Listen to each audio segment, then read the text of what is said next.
There will now be a moment for silent prayer or meditation.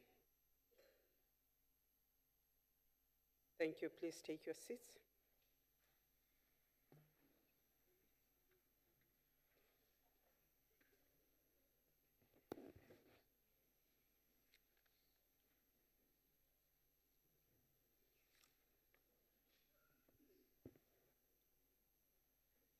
Order, members. Members, I have been informed by the Whipari that they have agreed that there will be no notices of motions or motions without notice. Before I start, I would like to take the opportunity to welcome the President of the Republic of South Africa to this, our house, the National Council of Provinces. But before I go even further, I must say that I have received a request from the Honorable Mickey Laikus to allow him to ask a question to the President on the Zimbabwean military coup. This request is dated the 16th of November 2017. Honorable Mickey Laikus has asked me to exercise my discretion in terms of Rule 242, Sub 1. Rule 242 requires any member who wants to ask a question to give notice thereof. It further prohibits a question for oral reply to be asked on the day on which notice thereof is given. Honorable Mickey Laikus' question is clearly in contravention of this rule, and that is why he has asked me to consent to him asking this one. He has, however, not requested me to seek the House to dispense with or suspend this provision, nor have I received from the Honorable Chief Whip of this House any request to suspend or dispense of this rule. In my view, therefore, what Honorable Mickey Laikus has requested the House to dispense with or suspend can therefore not be granted in this sitting. I would want to invite the Honorable Mickey Laikus, however, to avail himself to the other opportunities to pursue this question in whichever other form he wishes to do, but not to pursue it today, because in terms of Rule 2464, no more than 6 questions can be put to a member of the executive, and we already have 6 questions for today. I hope that this will be adequate to address this matter for today. Honorable members, we shall now proceed to our questions as printed on the question paper. The President shall take the podium. Are you comfortable to answer from there, Mr. President, or do you want to take the podium? Thank you, sir. Please take the podium.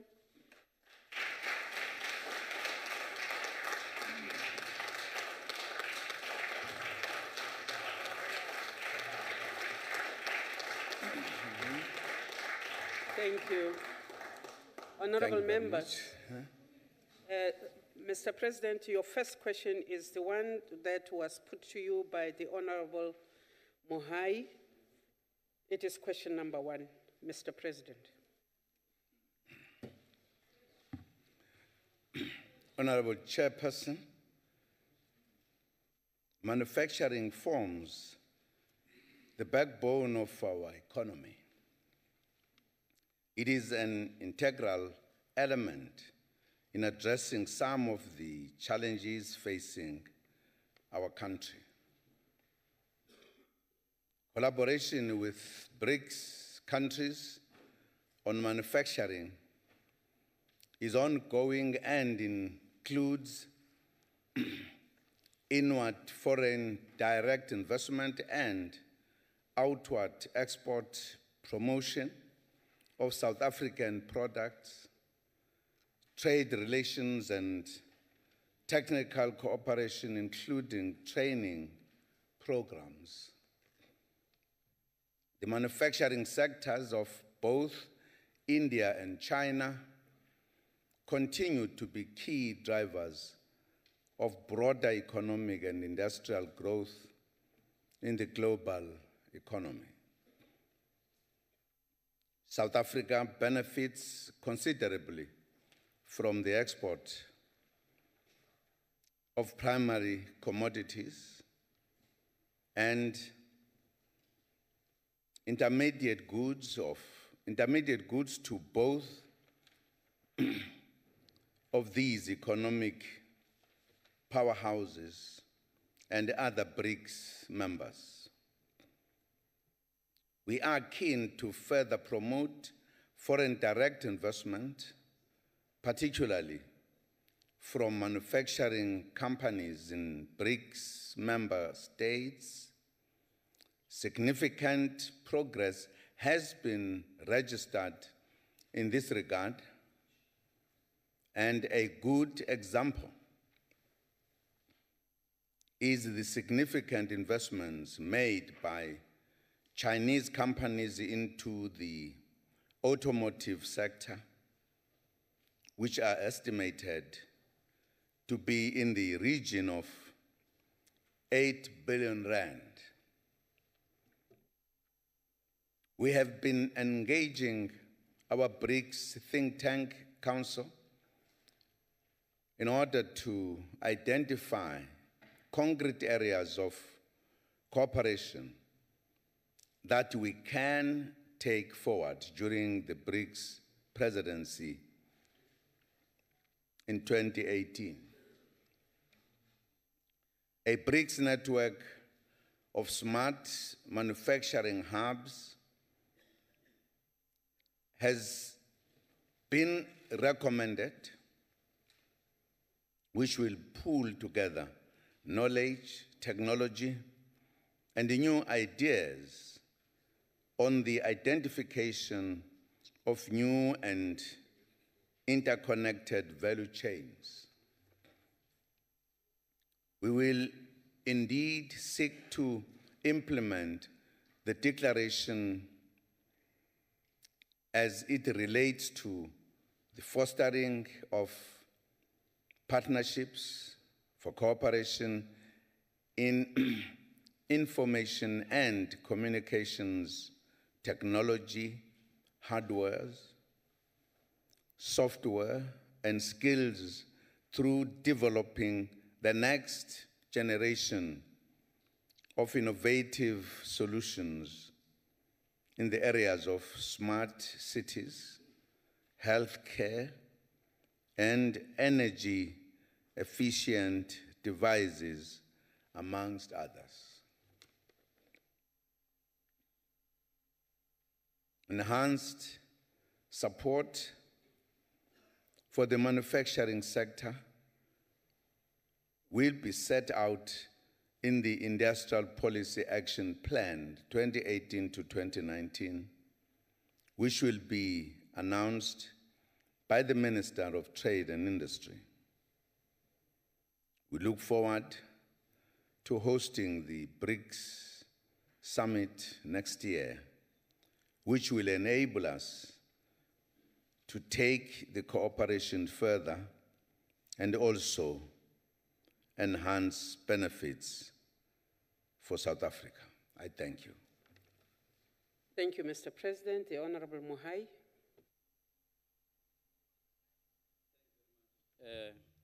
Madam Chairperson, and I want to thank the President for the response, which covers very critical areas. And would the Honorable President agree that every country has its own unique development needs, and there's a need for policy space for sovereign reasons? And whether the President agrees that this BRICS cooperation will contribute in a big way in terms of emerging black industrialists, who we know for historical reasons the composition of our economy and participation in the economy has been exclusively white dominated, given our historical past. And I also want to check with the President that this manufacturing, soft manufacturing particularly that he has referred to, will contribute to jobs? Honorable Mohai, Thanks. let me take a point of order. What is the point of Thank order, you, sir? Chairperson. The Chief Whip is asking multiple questions with this follow-up. Thank Your you, point of order is sustained, Chief Whip. You know you've got only one supplementary that you can put to the President. Please conclude. You still have 59 seconds. That's what I thought was guiding me, that I've got 2 minutes to raise. Thanks, Honorable Chair. I think I have raised my questions, particularly on the significance of manufacturing industry, as the President has alluded to. Thanks. Thank you, sir. The President. Thank you, Madam Chair. Yes, the cooperation between BRICS member states is absolutely important for the economy of each country, as well as all the countries collectively. But it is also important from the point of view of the global economy. This group in particular, whilst it looks small, but it is, in other words, very big. Firstly, if you would be developed, you will recall that the BRICS countries have about half of the world's population. And that is a very huge market in economic terms. Absolutely important. Among these, there are very big economies in the world that are part of BRICS. And the fact that BRICS saw it necessary to establish a BRICS bank has been one of the watershed developments in the economic development globally, because it has a different approach, an approach that is user-friendly to developing countries. If the developing countries ask for some support from this bank, they will not be put into further difficulties. The attempt is to help those countries, and therefore, this relationship of our country with BRICS is one of the most important and historic development that has taken place in our country. It is a very noticeable group with many things, whether you look at it politically or you look at it at a level of economy. Indeed, this is an important bloc, and therefore, many of the things that we have been talking about in the past, about how do we make the economies to be inclusive, to address the issues of the poor, this particular grouping believes in that, and we are working towards achieving that objective. So indeed, it is an advantage to be part of the group, and we are looking forward to a lot of successes that this group will bring, not just in its own kind of domain, but in a global setting of economy. Thank you very much. Thank you, President. The Honorable Hatton. Thank you, Honorable Chair. If South Africa's ruralness is taken into account, our economy is currently experiencing elements of all 4 industrial and pre-industrial revolutions. Now, what is actively being done to accommodate the challenges of the 4th industrial revolution in our economy to ensure that South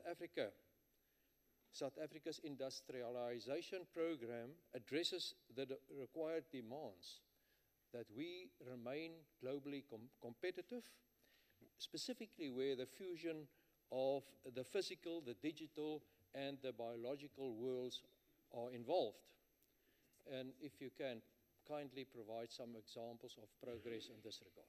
I thank you. The Honorable the President. Thank you very much, Honorable Chair. Of course, the country, our country, is very much aware of the fourth revolution.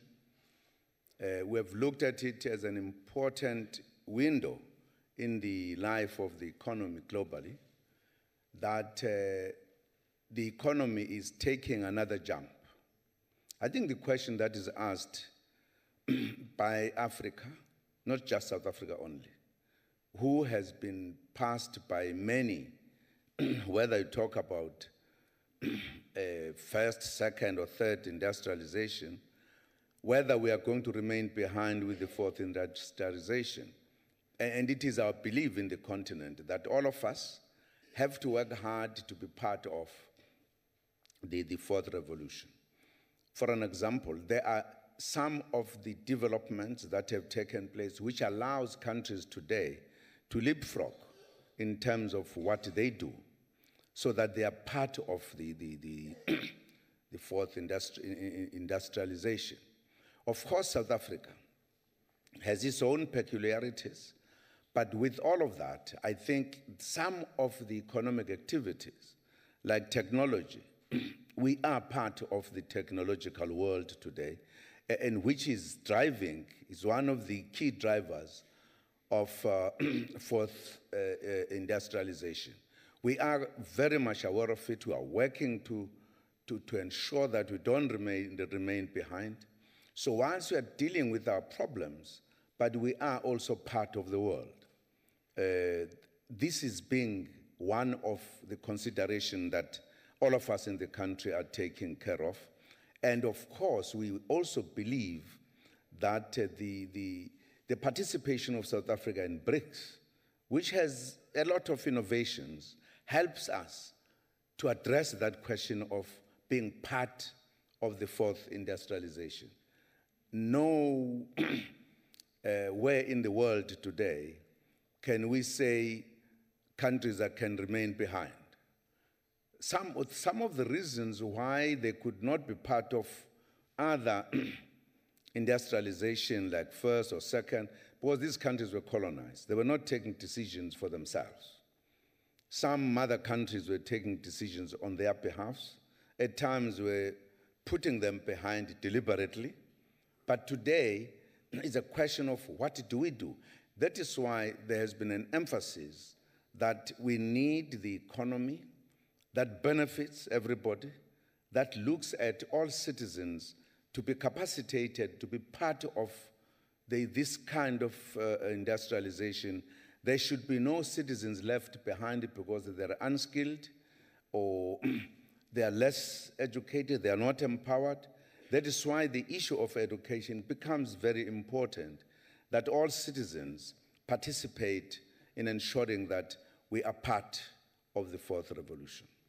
Thank you, Madam Speaker. Thank you, Mr. President. The Honorable Lund. Thank you, Honorable President. You expanded a bit about the importance of BRICS and also the potential future role it can play, as you said, representing almost half of the world's population. Now, if we want to be world leaders, we need to be world leaders not just in the economic sphere, but also politically. Now, as a member of BRICS and a potential future world leader, will you support the call for elections in Zimbabwe as soon as possible to ensure the stability of the country? And if not, why not? Because as the chairperson of SADC, it's important for you to assist and provide free and fair elections. Honorable Lund, I'm going to leave it to the President, but you know that that question is not relevant at all to the supplementary responses that the President has given. Mr. President, if you so wish, you can respond, Honorable Lund. Thank you, Madam Chair. I agree, firstly, Zimbabwe is not part of BRICS. And secondly, there are developments in Zimbabwe that are ongoing. I think anyone who makes a very tight conclusion as to what is going to happen in Zimbabwe will be a kind of a politician who does not calculate, because you don't want to speculate. You want to see what is happening and take the appropriate kind of conclusion and decision. And I think it would be too early to take any firm decision now.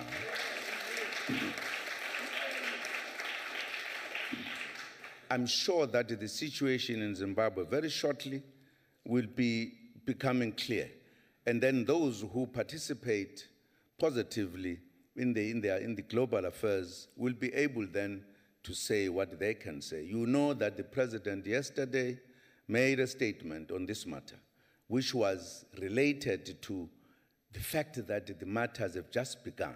So there couldn't be a very firm proposal what must be done, even to understand what is this, where is it going, and also get a briefing either from the people who are involved in it as well as those who have been in government before. So for now, we can't say we must make a particular call, except the call that let us solve the problems peacefully in the country. Thank you. Thank you, Mr. President. All the members. Mr. President, that was the last supplementary I had on the first question. But I also have the honor and the pleasure, Mr. President, to announce to my House today that we have been honored with the visit, a return visit from the Marshal and the Deputy Marshal of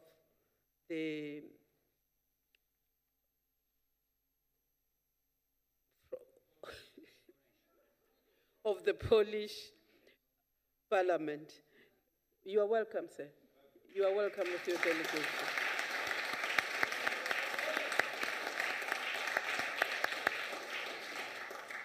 Mr. President, this is tongue-in-cheek, but to strengthen the relationship between these two countries, one of our own members in this House is a son-in-law for Poland.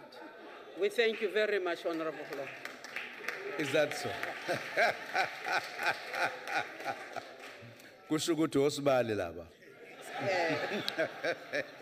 Funeka balethe inkomo. Funeka sise inkomo. Honorable President, I want to move you to the second question.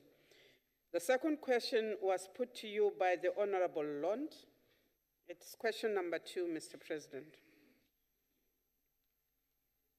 Honorable Chair, according to Section 91 of the Constitution of the Republic of South Africa, 1996, the President of the Republic has the prerogative to appoint and remove members of Cabinet. I exercise this power after careful consideration.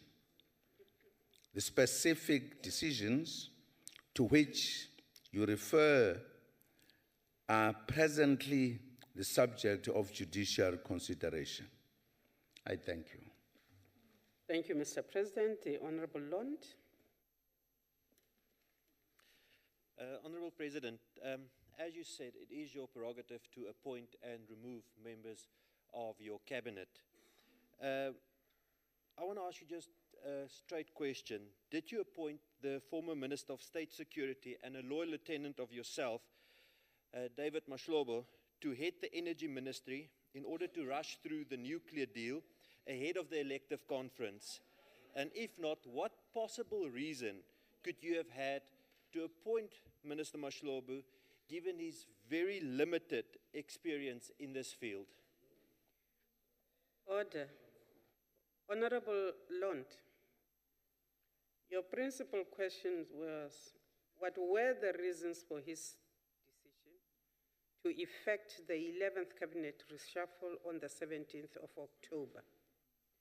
The question, which is supposed to be a supplementary on the response that the President has given you, it's a completely new question.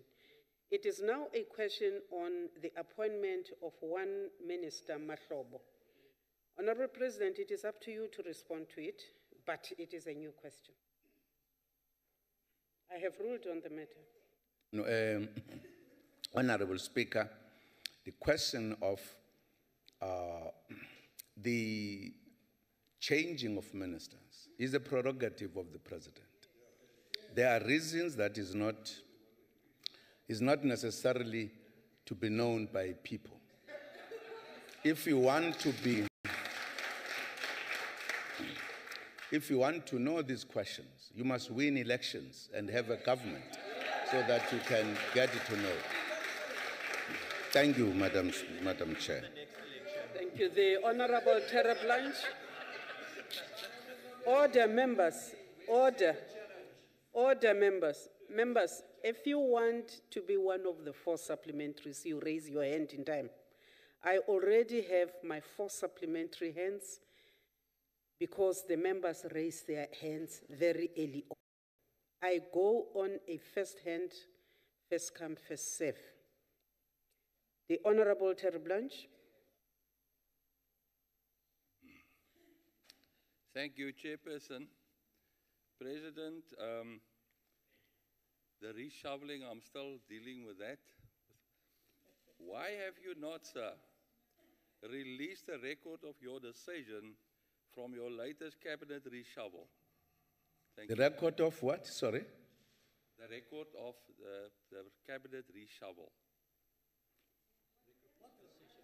The decision, the Why- record of the decision. Deputy Ndate Terry Blanche, you are saying why has the President not released the Released. record of his decision? Yes, ma'am. Thank you. Or to appoint Nkosazana Dlamini Zuma to his cabinet before the 16th of December 2017 in terms of his powers outlined in Section 91 of the Constitution. No. I- Honorable members, no. This is not right. Supplementary questions flow from the response to the question which was posed. Honorable members, please, I know it is nice. Let's keep the President here for the whole day if you wish. But do things according to your rules. Honorable President, I am not going to apply the rules as they should, and that is to disallow any supplementary that does not emanate from the response. I therefore move on to Honorable Faber. Honorable Faber, please ask a supplementary flowing from the response. You are on a point of order. Please take your seat, Honorable Faber. Honorable Julius. Thank you, Chairperson. I just want to know whether your ruling now implies that the President will not have the discretion to answer the question, even if it's not related. I just want to know Yes, whether I will your respond ruling, to is you. that your ruling? Don't help the member. Honorable members, order. I have allowed the President, the Deputy President, and the ministers a discretion to respond to even questions which they might find it in the interest of the members to give more information to, even if they did not necessarily flow. In the light of what is happening today, I have taken a ruling that the response, it doesn't matter what you think, Mr. Julius. When I preside here, the ruling goes. Mr. President, you will respond to the response. The rules of this House cover the President. Mr. President, if the supplementary does not flow from what the response was, please heed our call. Don't respond. And that will be a ruling and a precedence I am setting. Yes. Mr. Faber, it is your turn. Honorable Faber. Thank you, Honourable Chair. That's fine. Order. You are protected, sir. Thank you, Honourable Chairperson. Mr. President, as you say, we first have to start winning elections, which we've done. So 2019, watch out, we're on our way. Now, if we look, I'm going to try and put this question in a Order, way. order, order. The speaker is protected. I will try and put the question in a way that it is very relevant to the first question. And it was, what was David Mashlabu's cozy relationship with the Russian government? Was it central to your decision to reshuffle and appoint him as the Minister of Energy? What is the question? What is the question?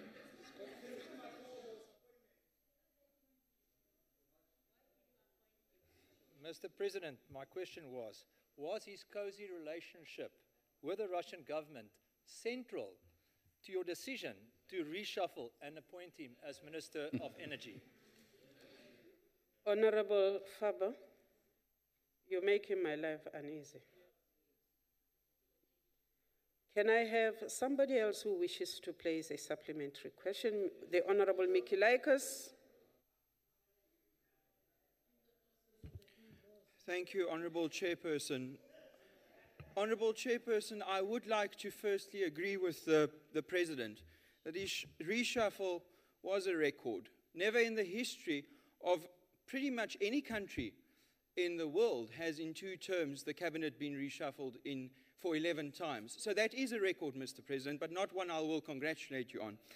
Mr. President, this is your last performance in Parliament for this year, so let's try to answer the questions, will we?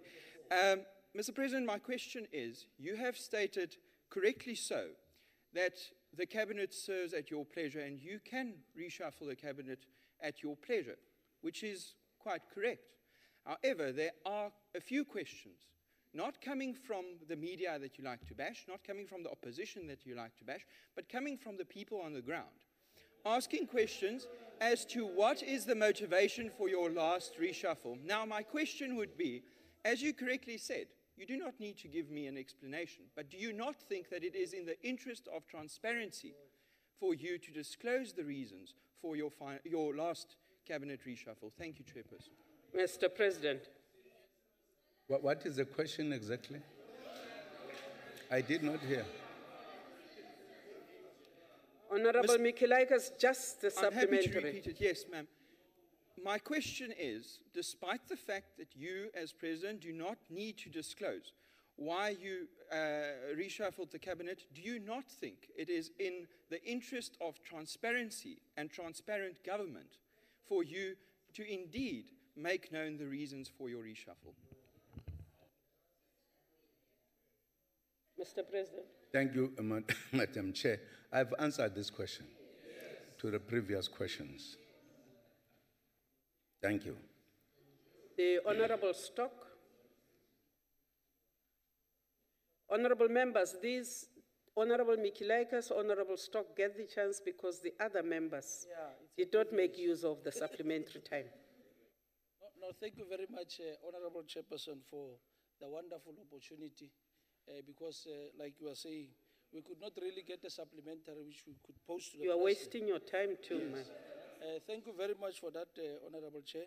Mr. President, in your response which you have given us, you have actually clearly explained to us the privilege that is being given to the President in line with the Section 84 of the Constitution, which deals with the powers and functions of a president. Now, because of this negative narrative that is actually being peddled from some members of the opposition and some members of the society, which tries to create an impression that every time when the president exercises his privilege in light of the changes in the cabinet, it's a wrong thing to do, or rather, those powers of the president must actually be taken away from the president. So I want to know whether the president have looked at this negative narrative and then also looked at the relevant details that the president or the state can actually embark upon to clarify this negative narrative in the public. And then also, if the president have not looked at that One supplementary, sir. Okay, no, thank you, Mr. President. Mr. President. Thank you, Honorable Speaker. Well, the negative narrative that is very dominant in this country, I think emanates from a number of things. Firstly, I think there are people who do not necessarily support the ANC as a ruling party. The reason is that the ANC is too big, and secondly, it has very superior policies which people cannot oppose. They can raise positive issues and alternative policies to the ANC, and therefore they have embarked on negativity. Mr. President, please take your seat. Mr. Honorable Mikilaikis. Thank you, Madam Chairperson. I'm standing on a point of order. Yes, what is your point of order? Madam Chair, the President is somewhat, I don't think deliberately, but somewhat misleading the House. The ANC is not the ruling party. Kings and Queens rule. He might be under the impression that he is ruling. It is the governing party, Madam Chair. Honorable Mikilaikis. Order. Order. Order. Order. Order. Honorable Mikilaikis, that was not a point of order. Honorable President. Thank you very much, Madam Chair. That's where it emanates from. But just to help the honorable member, if ruled, everybody refers to parties that are in government as ruling parties, not the queens and kings. That's what happens today. So I don't know what type of politics is that one. The other one, of course, it is more prevalent within the opposition parties, because that matter that I'm raising, that people don't have alternative policies, and therefore the best thing they can do is just to produce negativity. At every other thing, whatever you talk, if they ask questions, instead of asking serious political questions, they just come with negativity. That is the reason. That's where the negativity is. Thank you. Thank you. Honorable, order members. Order members. Can we proceed with the business?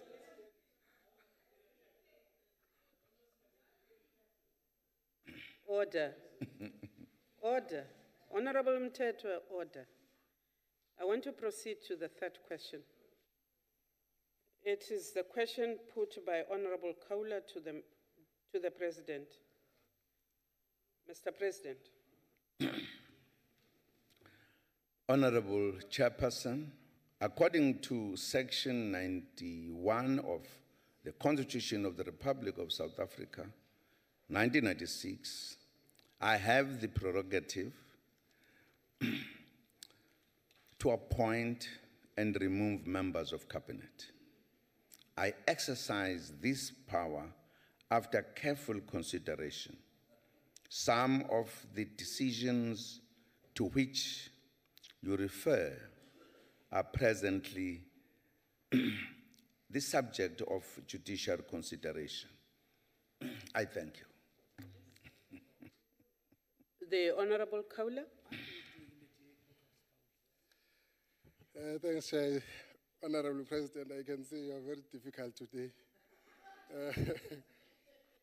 The former Minister of Finance is credited for his efforts to stabilize the economy. Before the Gordhan saga, the rand was trading at 12 rand 31 cents to the dollar. Today, the rand is trading at 14 rand 37 to the dollar. Former Minister Nzimande is credited for adding 3 new universities to the South African population of universities, Sefako Makgato, Solplaki, and Mpumalanga. African students in universities increased from 49% in 1995 to 72% in 2017. There are other increases, Mr. President. NSFAS increased from 5 billion in 2012 to 14 billion in 2017. Tourism in 2009 contributed 52 billion to the GDP, and it contributed 402 billion in 2016. to the GDP of the country. Now, Mr. President, your decisions defy logic. The value of monitoring and evaluation is nowhere to be found in the decisions that the President took. Can the President explain what is then the value of monitoring and evaluation if decisions taken at presidency defy logic so much? Mr. President. Thank you, Honorable Chair. Firstly, there are no decisions that have defied logic. Nothing of that nature. I'm not even sure whether I should answer the question which is not correct in the first instance, because there is no decision that the presidency has taken that has defied logic. There isn't, not a single one. Firstly, as I said, throughout the world, generally reasons why heads of state change ministers, it is their decisions. Very rare that they will say what are the reasons. And how to say the decisions defy logic. It's not true. And secondly, the kind of successes that the honorable member is referring to are government programs' successes. And they come from the manner in which the collective leadership of government works.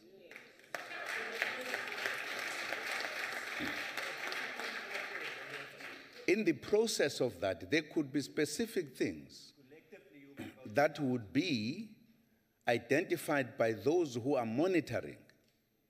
We introduced this policy. It had never existed before, performance monitoring and evaluation, precisely to be able to do a clear supervision of government.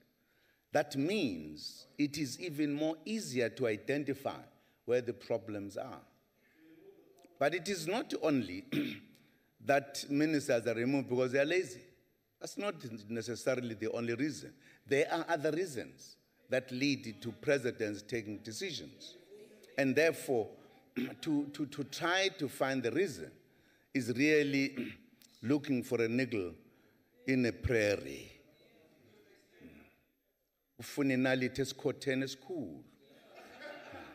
Looking for a niggle in a prairie. Thank you very much. The Honorable Magwevu.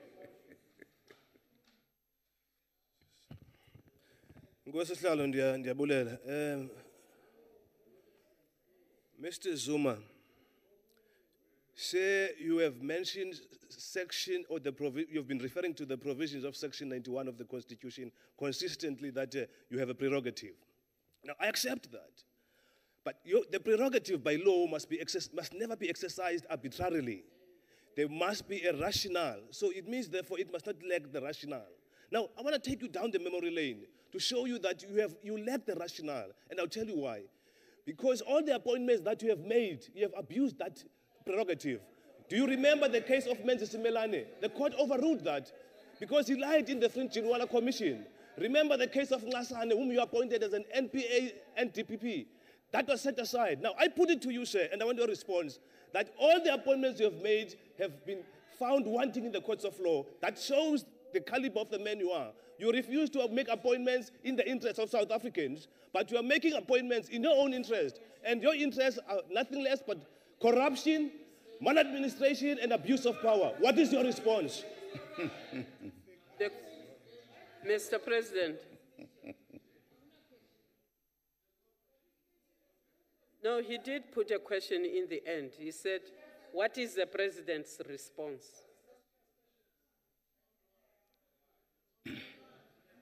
Thank you, Madam Chair. Firstly, the assertion made by the honorable member are not correct. They're absolutely not correct. And therefore, you can't talk about or answer the question that they themselves are not accurate. What he says is talking about the kind of propaganda that is being talked about all over, and he's basing his questions on those kind of questions. We have taken decisions to appoint the people he's talking about. They're not cabinet. He's talking about officers that were appointed at particular sectors of government, wherein there are processes that they're undertaken in order to appoint, and that was challenged by some people, some organizations, and the courts took their decisions. And it does not necessarily mean that if the court take a decision, in some cases, that those decisions are correct. That is why a judge will make a judgment, the higher court will disagree with that judgment. Does not necessarily say all decisions are correct, and therefore it's a debatable issue. We take decisions because we know people. At times we appoint people thinking that they will be able to do the job, and when they're in the job with all the qualifications, but they will not be able to do the job, and you say, I don't think we need to continue. So it's a debatable issue when he finally asks the question. So I'm saying it's not accurate. His assumptions are his assumptions, not necessarily correct assumptions. Thank you, Madam Chair. Thank you, Mr. President. The Honorable Dlamini.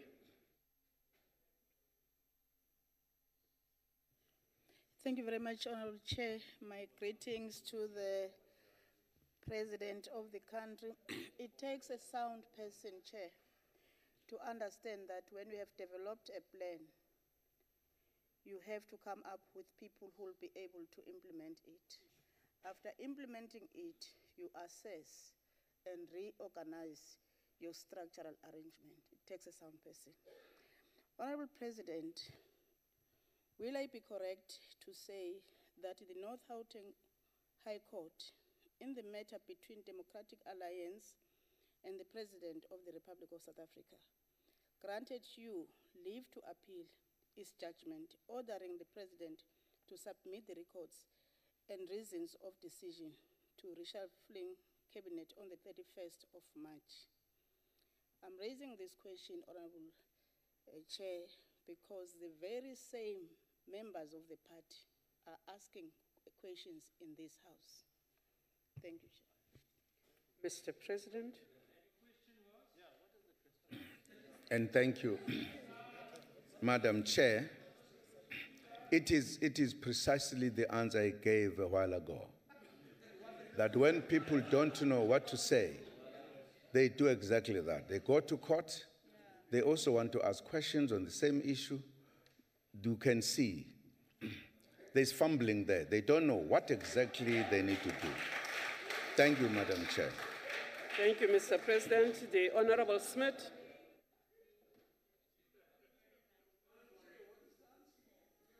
Honorable Smith, are you not putting any supplementary? Thank you very much. Honorable Mikilaikas, you had your hand up. You still want to take it? You're forgoing. Thank you very much. Honorable President, we therefore proceed. Honorable Julius, you are taking the last supplementary. Yes, thank you, Chairperson. I just want to tell the President, you know, the DA must go to court because now, but Chairperson, you know, just before I get to my question, you know, today again, the President didn't answer any question. You know, again, we are invited. Honorable Julius, please take your seat. The Chief Whip. Madam Chairperson, I want to request that the Speaker withdraw the comment that he made earlier. Oh, what is it? Honorable Chief Whip, please take your seat. Honorable Julius made a statement that the DA must go to court because there are no ears. Now, in the parliamentary lingo, there is nothing I can rule out of order. It is not unparliamentary to say there are no ears. So, it is, don't help me, Honorable Magwebu.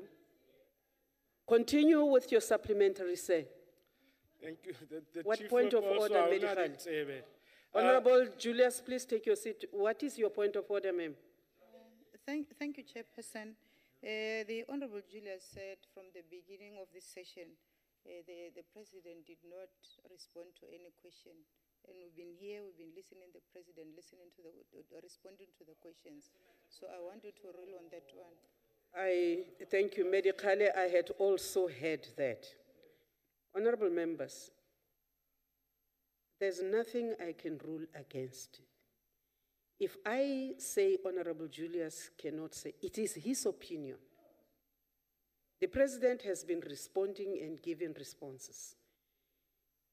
If a member of this House chooses to put a moral or a qualitative measure on the questions they are receiving, free to do so.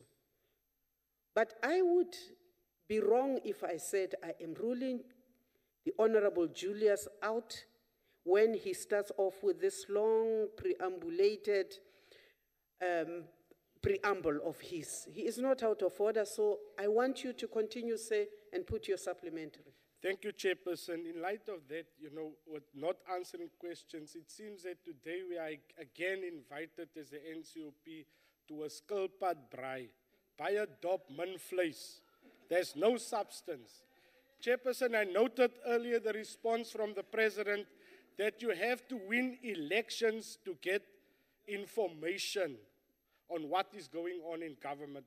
Now, this is exactly the ANC way, keeping voters in the dark and hide behind winning elections. But that is just until you lost, Mr. President. It will come to that. You will not rule until Jesus comes. Let me tell you that. Supplementary. Chairperson, my question. The executive compiles, Mr. President, a performance report, which include all performance reviews of all the ministers, which is made public. However, the reports regarding the individual ministers' performance for the year are not made public. This makes true transparency and accountability of the executive basically impossible, because you will never know what minister performed well, what minister didn't do well that year. Would you be willing to release the individual ministers' reports to the public as well as the compiled report? If so, when can we expect this? If not, why not? In the name of transparency, Honorable President. Thank you, Chair. Mr. President. Okokuqala nje akanamadlebe lo mfana. Akezwa.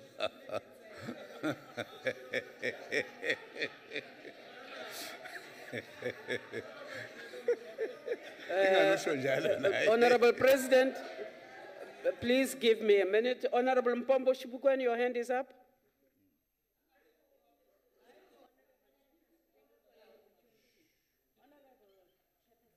The mic, yeah.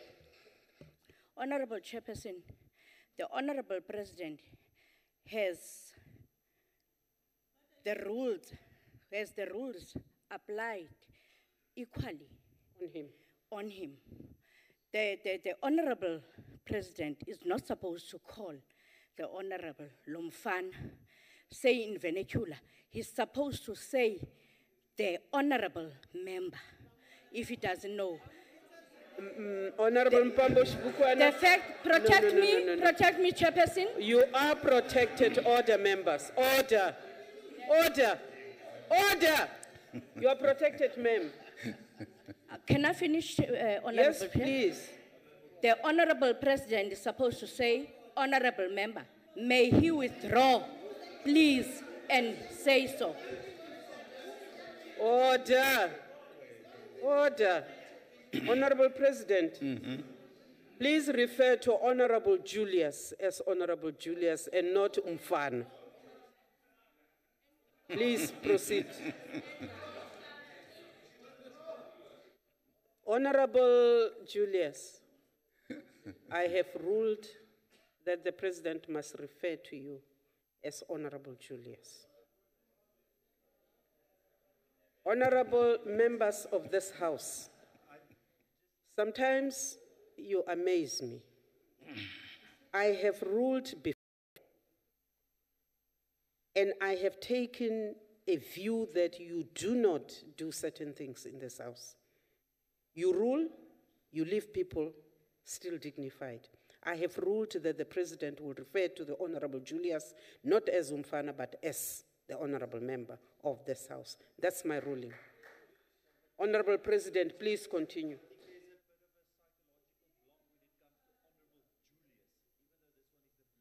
Honorable Lund, whether he's blue or red, he is Honorable Julius in this House. Honorable President, please continue. Honorable, yes, awuna madlebe.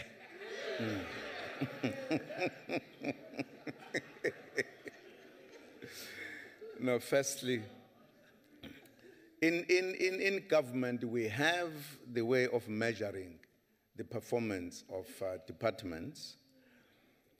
We signed an agreement with ministers, all ministers. We have an agreement. And they report on a quarterly basis the progress taken by all departments. So we have a way of measuring where we know where we are making progress, where we are lacking, and we debate those. So it is there.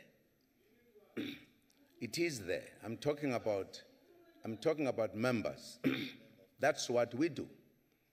So for you to think there is no measurement is a mistaken view. We do. We do it in clusters in the main. We also do it on departmental issues. The Performance Monitoring and Evaluation Department does that. Once they give the outcomes, they confirm it or they query it. So there's a very thorough process that is taking place. Once again, once you're in government, you'll get to know what we started. Unfortunately, you will never. No, to not take time, they'll never. People vote people. Absolutely. People vote people who have policies. They don't just vote noises if you make too much noise. They listen to your policies and programs. So far, the ANC has superior policies and programs that people vote for all the time. Thank you, Madam Chair. Thank you, Mr. President. We proceed to question number 4. That is the question put to you by the Honorable Makue. Honorable Chairperson, the issue of augmenting water storage capacity is recognized as a key issue for climate resilience at the Southern African Development Community regional level. The SADC climate change strategy and action adopted by the SADC ministers responsible for environment and natural resources at their meeting in Gaborone, Botswana, in November 2015, included water as a key component of the sector-based adaptation strategic interventions. These interventions aim to promote the development of water resources infrastructure, water supply, conservation, as well as related infrastructure development in order to increase the surface storage capacity of the region. South Africa signed the SADC Protocol on Environmental Management for Sustainable Development at the 34th SADC Summit held in Victoria Falls, Zimbabwe, on the 18th of August, 2014. The protocol will come into force once 10 SADC member states have ratified it. The protocol enables, among others, the joint implementation of environmental impact assessment for cross-border infrastructure development, which includes water. This paves the way for faster completion of the projects. The protocol promotes the sustainable utilization and transboundary management of the environment, thereby contributing to the regional industrialization strategy and action plan. With respect to the SADC infrastructure master plan of 2012,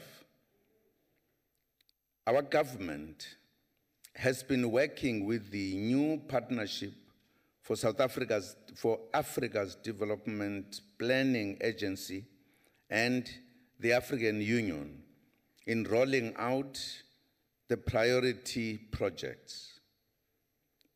The NAPAD agency and AU took a decision to consolidate all regional infrastructure master plans into one continental plan called the projects that were identified in the SADC Regional Infrastructure Development Master Plan. These projects include the Lesotho Highlands Phase 2 and the Fal Gamagara water supply, which is a multiple phase project that seeks to meet the growth of the mining sector, the growth of domestic water requirements, and the supply stock watering to farmers in the Kalahari region of the Northern Cape.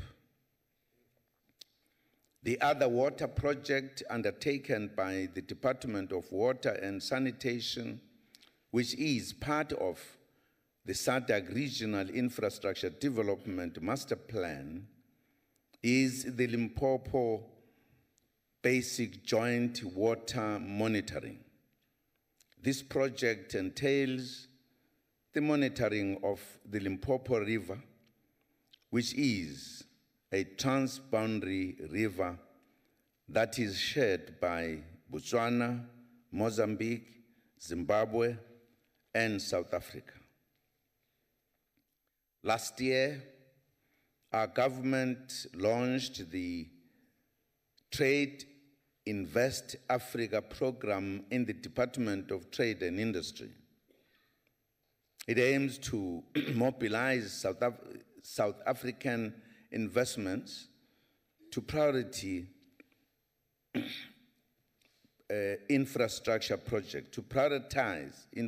projects. These will include priority water projects in the SADC region. All these developments indicate our commitment to realizing infrastructure development not only in South Africa, but on our continent as a whole.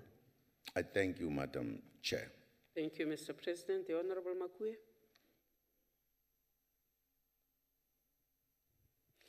Chairperson, I'm completely overwhelmed with the information by the answer that the President has given. But it teaches me a lesson now. What you get is what you ask for. If you ask a right question, you get a relevant answer. The ANC's position, Honorable Chairperson, is that water is life and water is dignity. We know that when we talk about water, we're talking about people. My question then, Honorable President, through you, Chair, is that the President makes... Countries have different regimes in terms of how they process things legally. in particular. Particularly if some of the things, the ratification includes parliament or whatever, is an accepted kind of time delay, because this is as a result of the agreement of different countries. They must respect, therefore, what happens. But we all agreed that this is an urgent matter. We are hoping that the urgency is going to guide all of us to move as quickly as possible to ratify. It's a matter that everybody is keen that we are able to coordinate the work with regard to water. What we always do is to check when we meet how far we, and some countries would say this is either waiting for either parliament or whatever, if it needs parliament. In other countries, other things are ratified by others, not necessarily, because the details of how their protocols or bureaucracy goes is not the same. That is why we are saying all 10, what we are emphasizing here is that before we implement, all 10 countries should, at least 10 countries, should have been able to ratify, which will be then the majority. But we note the point. We'll note the point. We'll also check how far it is going. As you say, water is life. Thank you, Madam Chair. Thank you, Mr. President. Mayor Engelbrecht.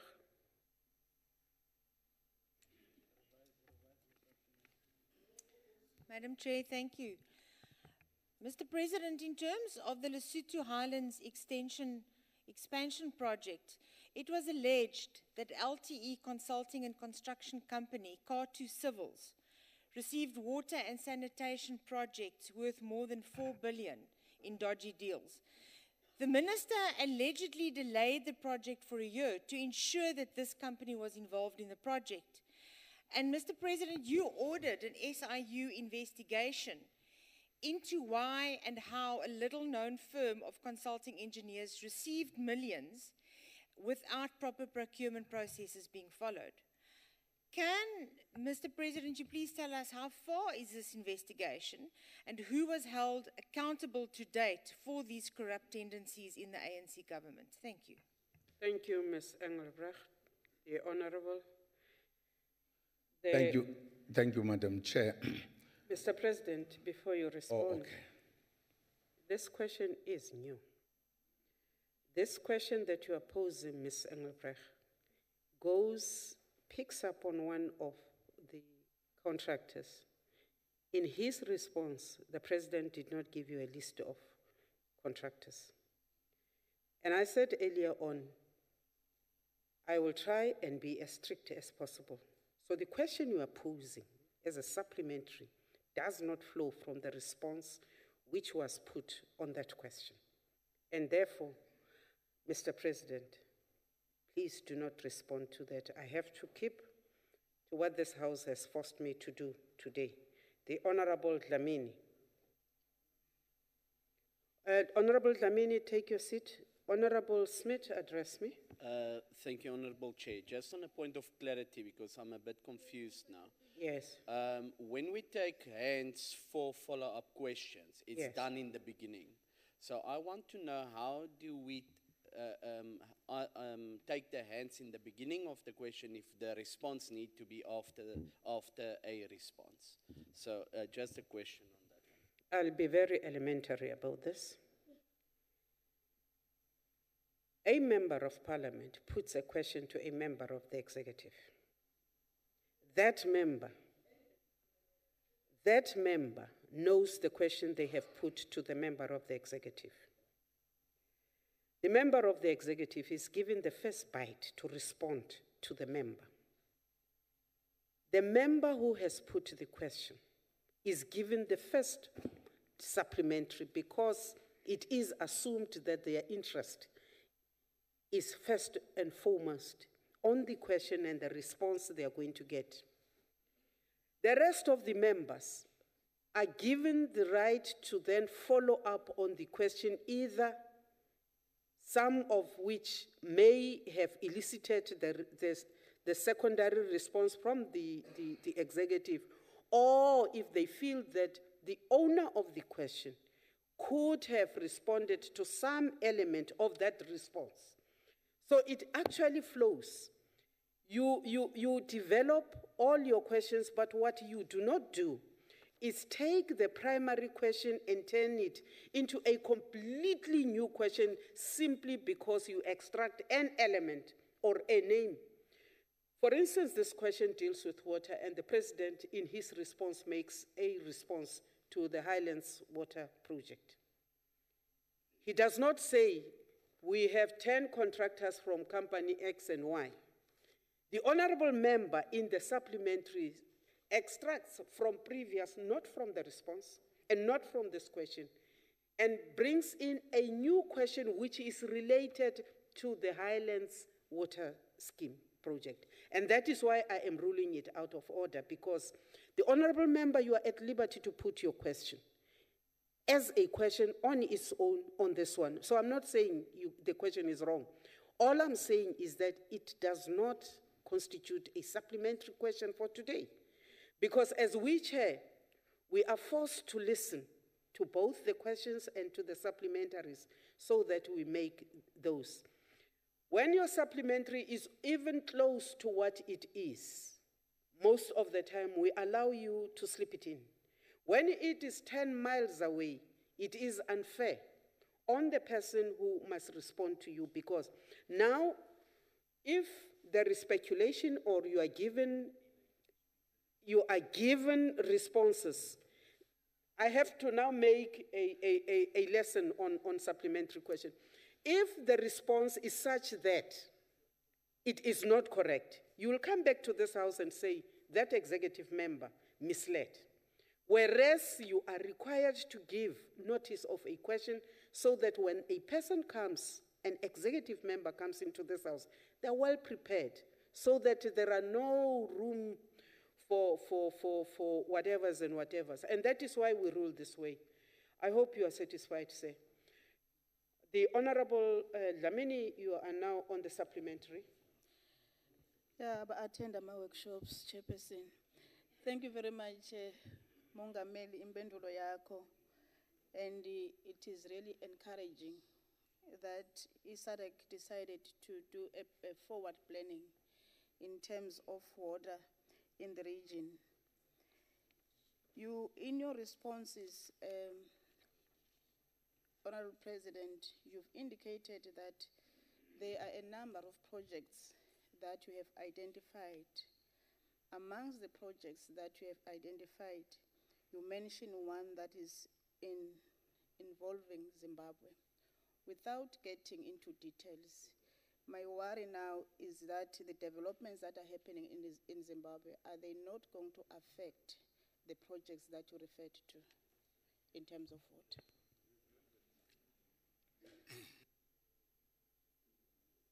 Mr. President. Thank you.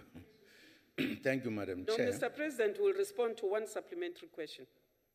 Thank you, Madam Chair. Yes, Zimbabwe is part of SADC. And indeed, when the agreements were taken, the developments of a few days were not there. But in terms of how states operate, or governments, whatever happens in a country, whether there's elections, there is a new government, or whatever, what the country committed itself with other countries or a country cannot be changed. No new government or president would say, now it's me, all the agreements are no longer working. No, they will continue. So our agreements will never be affected by the developments in Zimbabwe. Although, in the manner in which things are happening in Zimbabwe, it seems those who are speaking are correcting things. They are not necessarily saying this government must go. And we don't know the final thing, what will happen at the end. As I'm talking today, the SADC ministers who are involved in what we call, or the organ which is a subcommittee of SADC, responsible for peace and security and politics. They are meeting in Botswana, discussing Zimbabwe. So I'm sure by today, because I'm going to Botswana from here, I will get a report how far it is going. So I'm sure in a very short space of time, we will know what is happening in Zimbabwe. But even if there was any change of whatever, these agreements will remain intact. They will not be affected. Thank you. Thank you, Mr. President. The Honorable Mikilakis. Thank you. The Honorable Mpambo Shibukwane.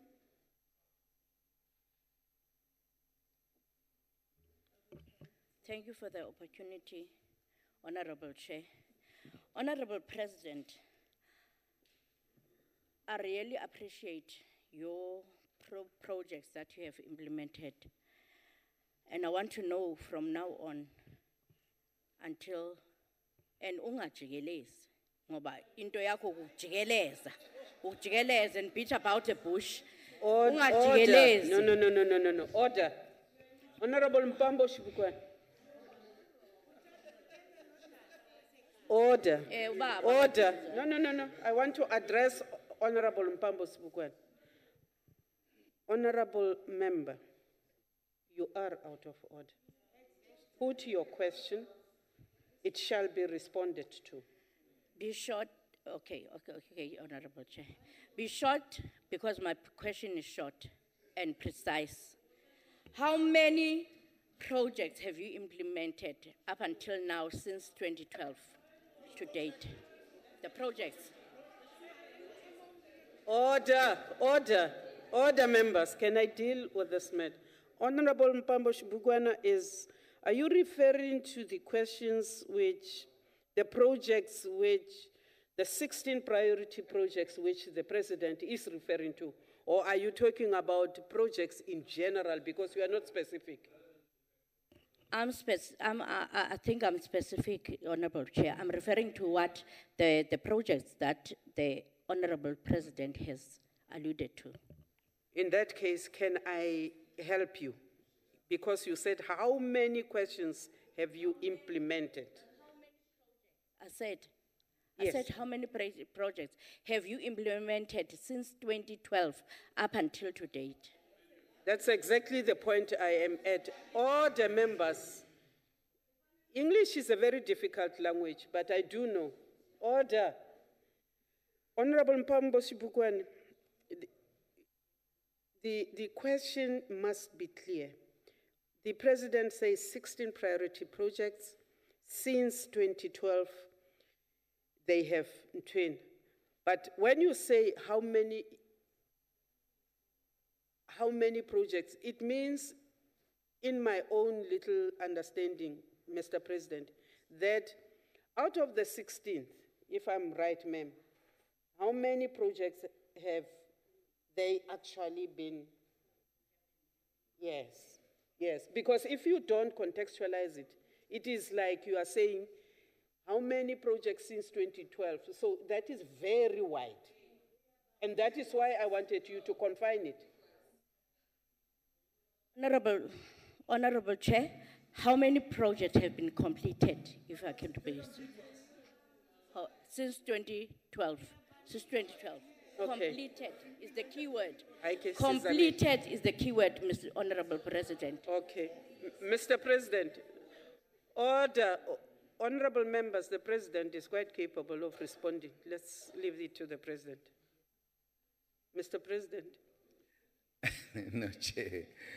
The honorable member says, ungajigelezi. We are not jigeleza, my buzumbu. So, jigeleza.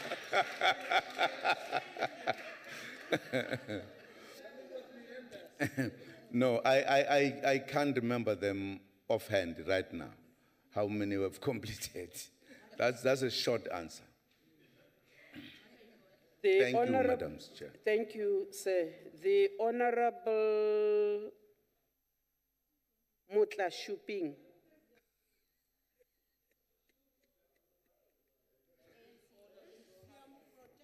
No, thanks, Honorable Chairperson, Honorable President.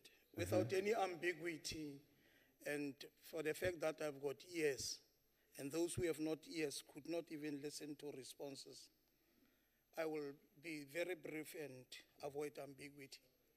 Looking into the SADC programs that we have alluded to and projects, there's a water pipeline in the northwest that runs into Botswana, and people in the Ramotsiri-Muilwa municipality, where the pipeline crosses, do not have water. Is it not in the best interest of our government to provide first water at home? Though we've got a responsibility in SADC, but because our people, I'm not sure when was this pipeline constructed that passes through those communities into Botswana. Is it not in the best interest of our government to supply water first to our people in the country? Thank you. Mr. President. Thank you, Madam Chair. No, firstly, if the honorable member could help me, has the pipeline been completed? It is now working. Oh, there are members who can help the member. Honorable President, clearly that water pipe is not part of the 2012 projects. Okay. It is something which was inherited, it's pre-94. It predates, the Honorable Elisha used to be the MEC of Public Works, so he would remember. Honorable Hatton, that pipeline predates the 2012 project, and therefore I would say that he is out of order. I want to, Honorable President, question number 5. Question number 5 was put by Honorable Mikulaikas. Thank you, Madam Chair. Honorable Chairperson, the matter of the 18 charges is currently before the National Prosecuting Authority, and I am taking legal advice on it. Thank you, Madam Chair. Thank you, Mr. President. Honorable Mikulaikas. Thank you very much, Chairperson. Mr. President, 2 weeks ago, the National Assembly asked you for a full cost breakdown of your legal fees. You were unable to answer. Since then, you've had 16 days to get this information, which is sufficient time for someone in your position to acquire this information. Therefore, Mr. President, how much money have your legal fees cost this country and its people? Thank you. Honorable Mikulaikas, that question, that supplementary, is not at all relevant to the primary question you put to the President.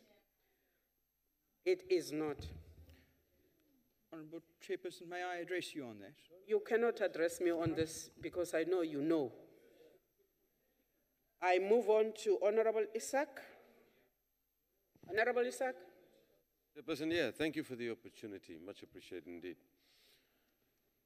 Mr. Zuma, since democracy began in South Africa, we have never, with due respect, had a president who has faced so many court cases in his personal capacity. Okay. This country has never had to fund any president's legal fees for corruption, yet you find yourself in court constantly. You then refused, of course, to tell us how much this has cost the taxpayers, even though you are constitutionally mandated to answer these questions in the House today. So, Madam Chair, with due respect, my question then is, how can you, Mr. President, in your good conscience, continue then to take this money out of our country and out of our people's mouths, where we could be able to give them basic service delivery? Just a frank, honest answer would be great. Thank you, Mr. Isaac. You have done exactly the same thing as what the Honorable Mikulaikas has done. The Honorable Zwane. Ngiyabonga sihlalo wendlu. Mhlonishwa mongameli. Ngingala mhlonishwa mongameli incaciselo. Mayelana nodaba olubekela lwenani lamacala okhulunywa ngawo. Ngoba esikhathini esiningi abezindaba nalaba bamaqembu ke aphikisayo abanenzondo yombuso ophethe bayakwazi ukusakaza izindaba ezingelona iqiniso. Ulwazi olukhona oluthi amacala okhulunywa ngawo ayishumi bese kuthi izigatshana ezisukela kulawo macala zibeke amakhulu ayisikhombisa nesishiyagalombili-nantathu. Ngifisa ke ukuthola incaciselo mongameli ngoba ngendlela okubekeke ngayo la kuleli phepha kusengathi khona ukushayisana kwangamabomi kolwazi olubeke la. Ngiyabonga. The Honorable the President. Ngiyabonga Somlomo.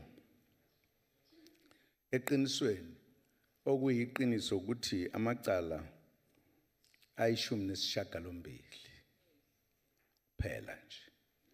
Lokho kusuke sekushiwo basuke sebeyihlobisela nje abafisa ukuthi kuthiwe nangu umntwana uyakwambona umntwana amacala angaka lingathetha iminyaka ngeminyaka phela.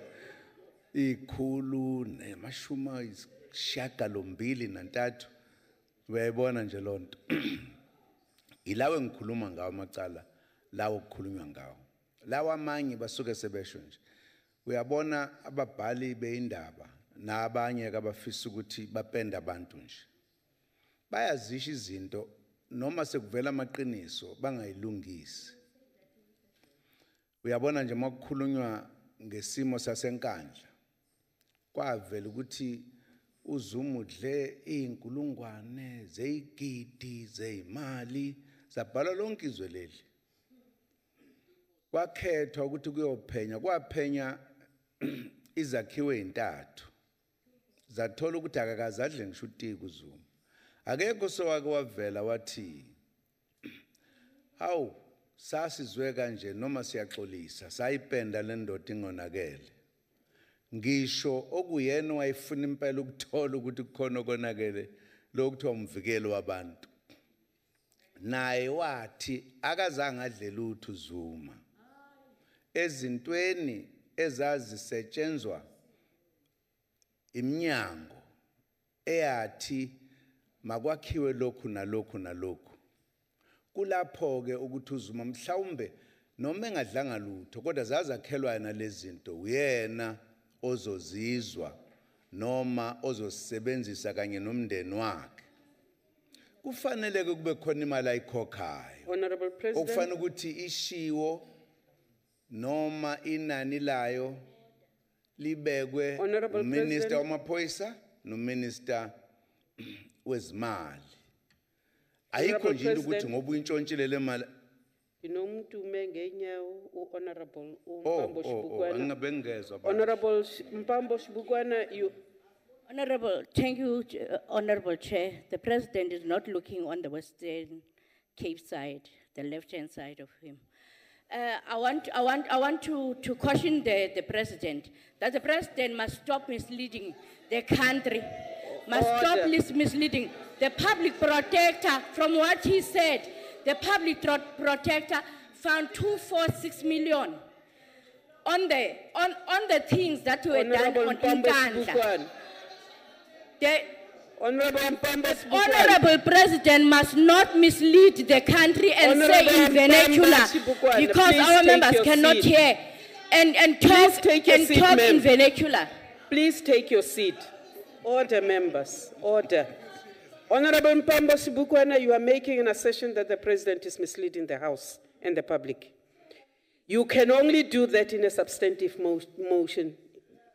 Secondly, you start off by saying he's not looking that side. Honorable President, I am going to plead that you look throughout the House.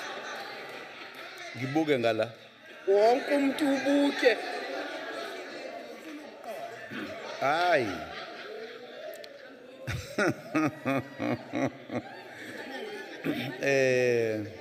Order, members. Somlomo.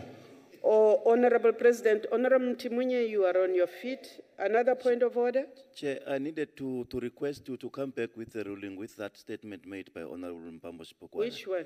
That non-substantive statement that she made. I have ruled that she must bring a substantive motion on the matter. Order, members. Members. Order. Ngijongile na mama. Manje mase ngimbheka yena ubheka le. Sengimbhekile ke manje. Please proceed, Honorable President. Please proceed, Mr. President. Okuyona nto ebengisho lunga ehloniphekileyo lokuthi bayathanda abantu kusho izinto okungezona. Baze zithi ngoba bayikhuluma njalo zonke insuku zize zibonakale ngathi ziyiqiniso. Uyabona nje makuthiwa ukhohlakela upresident. Bonke uma bezama ukusho ukuthi yini la khohlake bathi inkandla. Kwaphenywa enkandla izange itholakale leyo nto. Kodwa ngoba abantu namaphepha noma TV babephinda phinda into ababeyizwe ekuqaleni ngisho sokuphenyiwe abafunanga ukulalela iqiniso. Yingakho ke namanje baye bakhulume ngamacala ayinqwaba. Amacala ilawo ayebekiwe. Amacala angakathethwe enkantolo.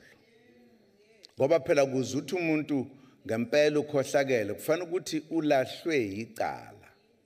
Umthetho wase South Africa uthi uma kusabekwa amacala njengakathethwa umsulwa awusona isigebengu awenzanga lutho. Alikathethwe icala lasenkandla. Kodwa uzwa abantu bethi makuthi ucorrupt inkandla, ucorrupt inkandla. Ayikho leyo nto. Benza lento ebengisho ekuqaleni uma beswela izinto zokusho bengenamaqiniso bakhuluma yonke inhlobo yento le. Ilokho kokuyisifo esikhulu sala. Sesangenela ama politician asegida kanje umuntu kufanele ukuthi a report ukuthi kwiparty yakhe uke wasukuma kangaki eParliament. Kufanele ukuthi acabanga ukuthi oh inkandla abakwethu. Benzela nje ukureport ukuthi no siyasukuma ngoba ayikho into abazosukuma bakhulume ngayo enye abayaziyo. Inkinga nje iyo leyo kuphela. Amacala njengoba ngiwabeka nje njengoba wezwile. Siyabonga, President. The Honorable Lond. Order, members. Honorable President, I mean, it is really frustrating having this question and answer session in the House and there's not real accountability on the questions. Many people watching us today know that there's real answers behind these questions, but it seems like you don't want to give the answers to South Africans. But, Honorable President, you said in your first response that you are busy consulting your lawyers regarding the original question that the Honorable Michalakis has put to us. Now, these matters have been dragging on for years and years and years in the court, and taxpayers' money have been used to fund this legal bill. My question to you, Honorable President, is you will not be in the presidency for long. You need to get these charges dealt with. Either clear your name, as you said, you want to have your day in court, or get the necessary responses from whatever, positive or negative. My question to you is, since you want your day in court and since you're not going to be in the presidency for long, by when will you then go to the court so that we can actually have an answer and we don't have to say this is sub judice, we can say whether you are guilty or innocent with a judge's ruling? Mr. President. Thank you, Madam Chair. Firstly, the matters are in court for such a long time, not because of me. See, I'm not responsible. I'm not responsible for that. I've never taken myself to court. I've never. Currently, it is the DA that is taking me to court. You can't take me to court and then complain thereafter. It's just unfair. DA goes to court on everything and therefore cause the money of the taxpayers to be paid in defense of those who are working in government. It's your responsibility, not my responsibility. It's not my responsibility. If you take somebody to court, you must know that somebody must defend the case. And if that somebody by law is working in government and the case is supposed to be arising out of what happened when the person was working, by law, government pays. Mr. President. It's not my problem. Honorable Esak is on his feet. Yes, sir. Honorable Esak. Thank you, Honorable Chairperson. Honorable Chairperson, with due respect, but then the very president of this country disputes a Chapter 9 institution and his own public protector, and now deceives South Africa by saying it's the court's problem. Why is the president then disputing the public protector's state capture report? Is that a point of order? If you feel the president is misleading the House or the public, present me with a substantive motion. Thank you very much, Ndate Esak. Mr. President, please conclude your response. Mr. President, conclude. No, I'd finished my answer. Thank you, sir. The Honorable Julius, you are the last supplementary. Thank you, Chairperson. Chairperson, seeing that we are with court cases, the last time the President answered questions in this House, the President lied, or let me say the President misrepresented the facts when you said that the public protector did not give you time to respond to the questions, and that's why you interdicted it. You claimed the alter vires rule of law. And then just after that, the public protector came out and she showed us a tape where you and your lawyer were present, where she gave you an opportunity to respond. Honorable Julius. Honorable Julius, make a supplementary. What you are saying, if we were debating, I would let go. But not in a question session where you are supposed to make a supplementary question and you bring and divert. What is your supplementary question on this question that is before us? Yes, Honorable Chairperson, earlier you said I can make my preamble for my 2 minutes as I wish. Can I fulfill your wish, please? But Chairperson, let me go to the question of today. Honorable President, if there's not enough money in this country for students, they have to live without it. If there's not enough money for housing, the homeless must live without it. If there's not enough money for health, people must live without it. They must make do, the nurses and the doctors in this country. But for your charges, your legal bills, there seems to be a bottomless pit in this country. You pay everything. I want to know from you, Mr. President, of this 783 charges that thanks to the DA taking you to court again and winning the case is back on the roll, will you commit to pay your own legal fees for these charges when you go to court ultimately? Thank you, Chairperson. Mr. President. The member must know, as I've just explained, the state pays for people who work. If such allegations are about what happened when people were at work or they were employed, they don't pay from their own pockets. They don't. And I'm not going to pay from my pockets and change from what are the rules. make the rules. And the DA, if it is so sympathetic, it would not be taking people to court all the time. These are provoked by you are taking people to court. You can't have the cake and eat it. Can't be. Just wasting our time, really, by asking the question that has been answered. Honorable members. Because we have nothing else to say that is substantial in any way. Yebo. Honorable President, honorable members, we proceed to question number 6. That question, Mr. President, was put to you by the Honorable Nzimande.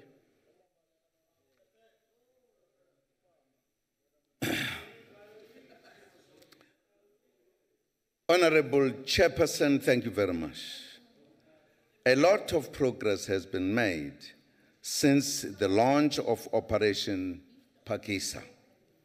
Since the launch of the Oceans Economy segment of Operation Pakisa, the investments that have been unlocked are worth about 25 billion rand, with a government contribution of 15 billion rand. Over 6,500 jobs have been created in the various sectors. Over 30% of these jobs are taken up by women, youth, and the persons with disabilities. The largest contribution to the total investment in the oceans economy was from infrastructure development, mainly in our ports, manufacturing, and largely in boat building, aquaculture, and scientific surveys in the oil and gas sector, having been facilitated through government incentives. Skills development is a core component of the oceans economy, in which women and youth are prioritized, especially in the marine, transport, and marine manufacturing sectors. Specialized Operation Pakisa training programs are taking place to assist communities around the ports of Cape Town, East London, and Durban. In the port of Durban, 24 apprentices from surrounding communities are receiving training at Transnet engineering depots in Durban. The apprentices are being trained to be qualified coded welders and wheelwrights. Also, the Marine Youth Development Program, which recruits unemployed young South Africans onto international cruise liners, has entered into a memorandum of understanding with the Eastern Cape office of the Premier to train 150 candidates from the OR Tambo and Buffalo City municipalities.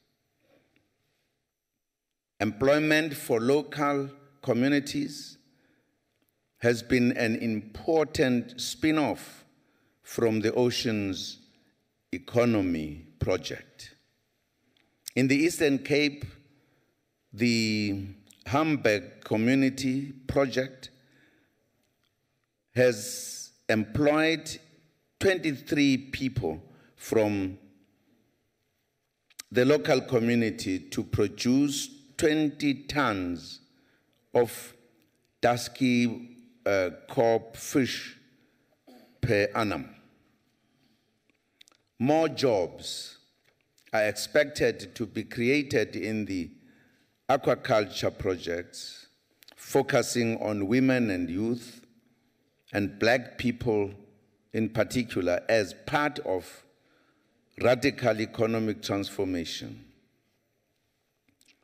With regards to future investments, the new Business Development Department of the Transnet Port Authority, working under the Oceans Economy, are busy identifying new business opportunities in the maritime industry. The Oceans Economy, PAKISA, also seeks to grow the boat building sector.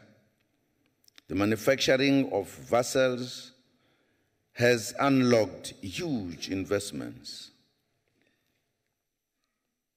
The tugboat manufacturing project has unlocked 1.4 billion rand investment by the Transnet National Ports Authority in the Port of Durban. At an amount of 700 million rand has been earmarked for supplier development, empowering suppliers, youth and graduates. In the oil and gas sector, 6 production rights and 14 exploration rights have been issued. In addition, 2 technical cooperation permits have been issued, both of which are held by companies that are 100% owned by black people.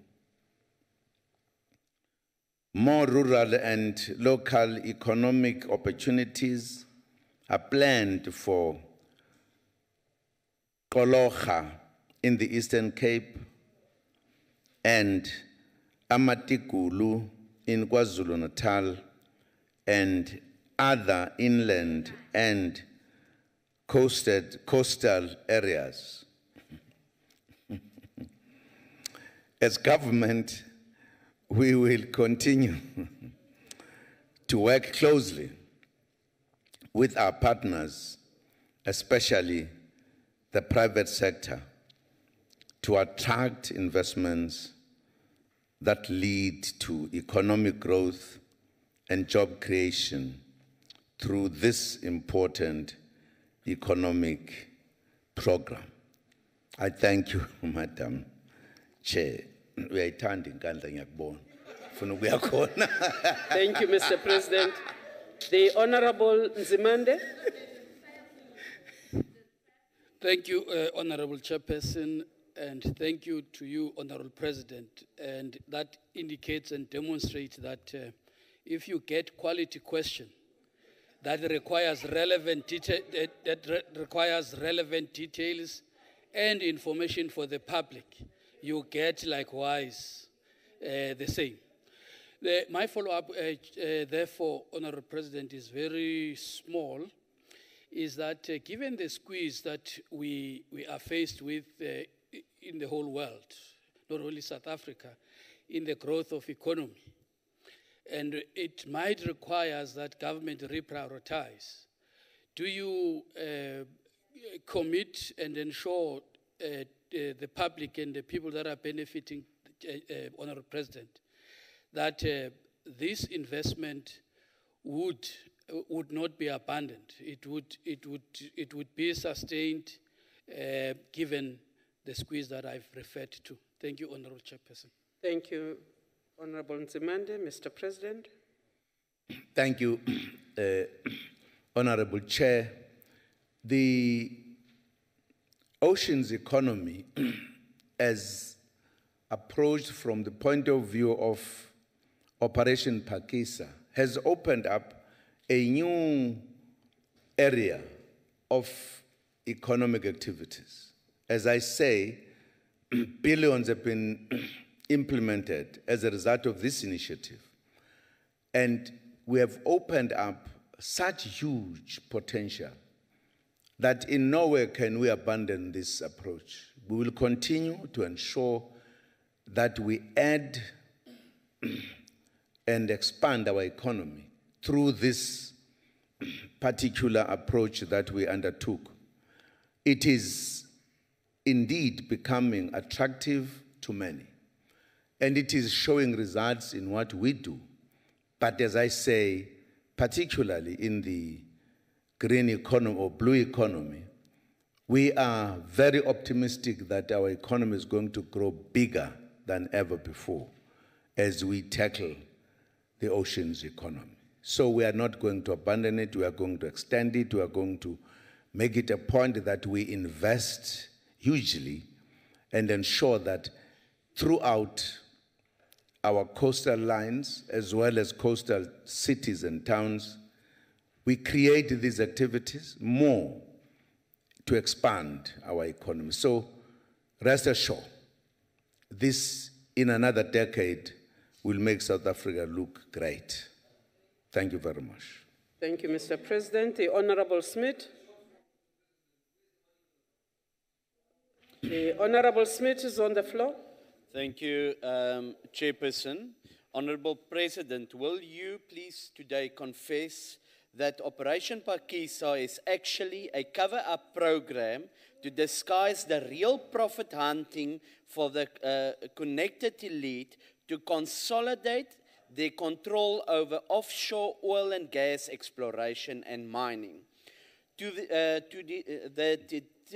detriment and cost of our environment and the welfare of our coastal and fishing communities. The Safeguard Our Seabed Coalition, SOSC, an alliance of non-governmental organizations, has warned that the marine phosphate mining would have severe and irreversible impact on the marine ecosystems and fishery resources and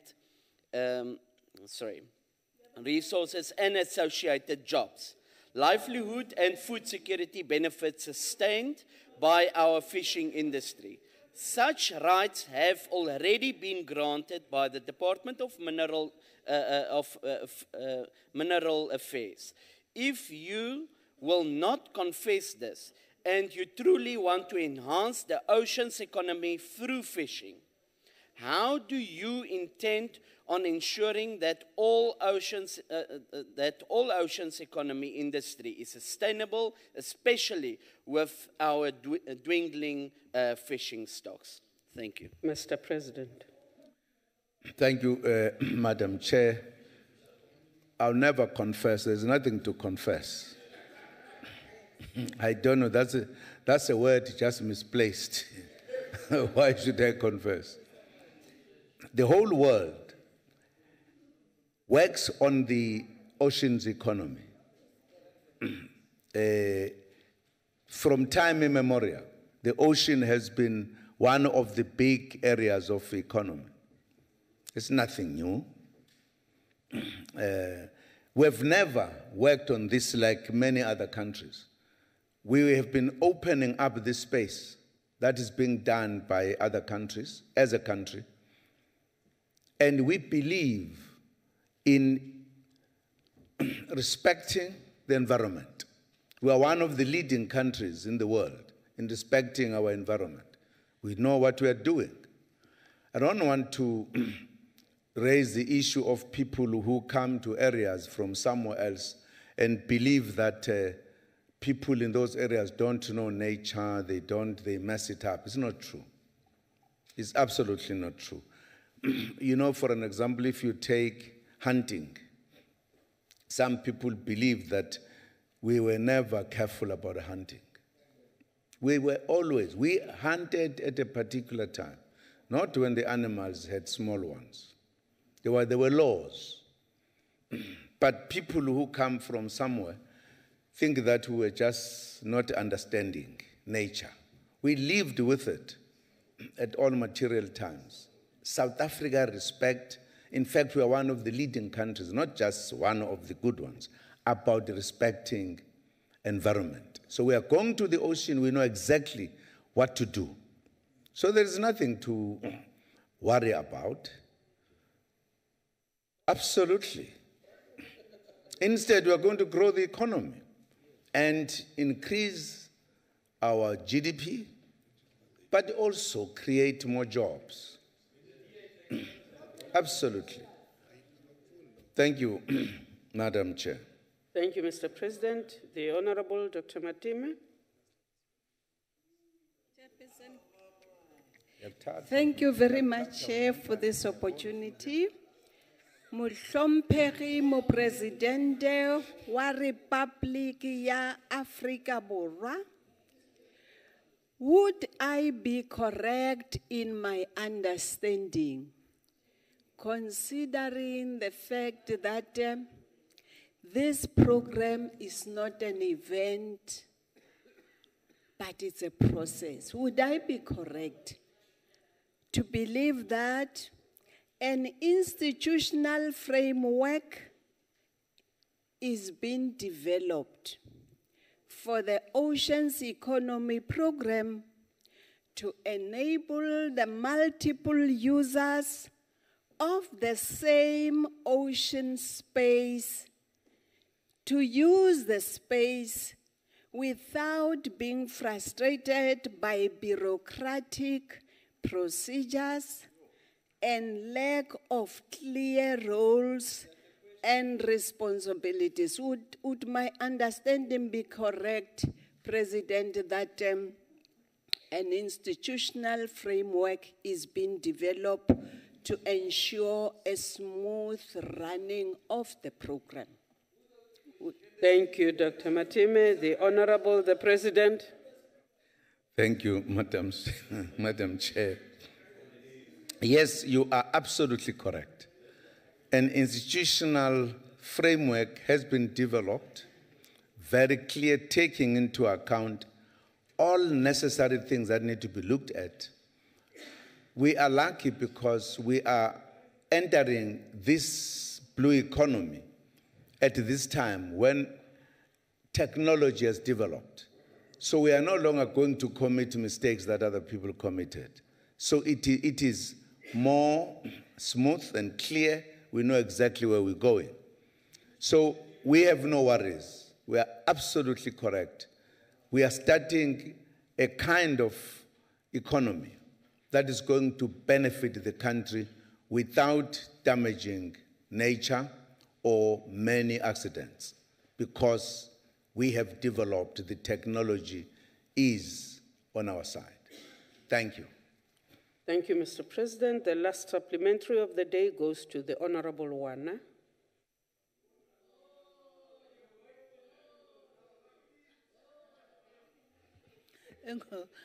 Enkosi Chairperson. Bengicela ubuza Mongameli. Divile ngokubiza ezindawo esezingathi noko sezihlomile kulento yoqoqosho. Ukubize iKapa, wabiza iMonti, wabiza neTheku. Besicela ubuza ke njengoba ke napha iOR xa ugqitha use-OR usihla ubheka ngaseThekwini. Bekungenakho kubekwe na Mongameli ihaba encinci apha ePort St Johns. Ngoba xa unokhe ujonge ngokulandele ngokuyiChristmas, abelungu bayaziba ezanto zethu selwandle. Ngoba lokho akukho nto ibonisayo uba igadwa njani obabutyebi bethu buphanga phakathi elwandle. Enkosi Mongameli. Thank you, ma'am. The President. Order. Honorable President. Siyabulela somlomo.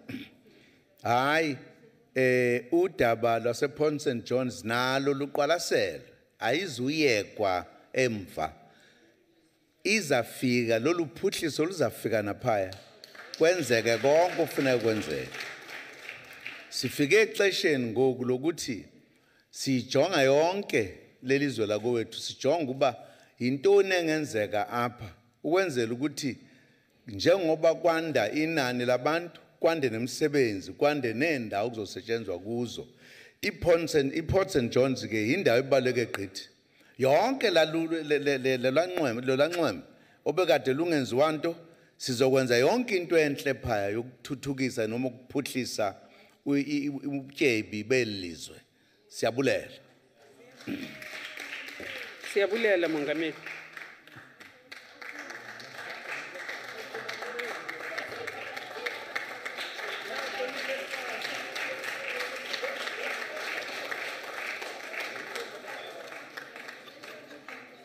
Thank you. Honorable members, please take your seats.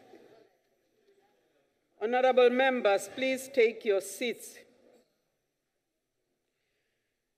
Honorable members, I would like to thank the President for coming in today and for taking all his questions.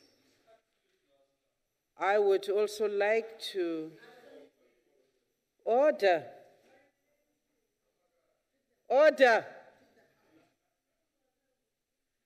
If you want to stay on, I'm fine.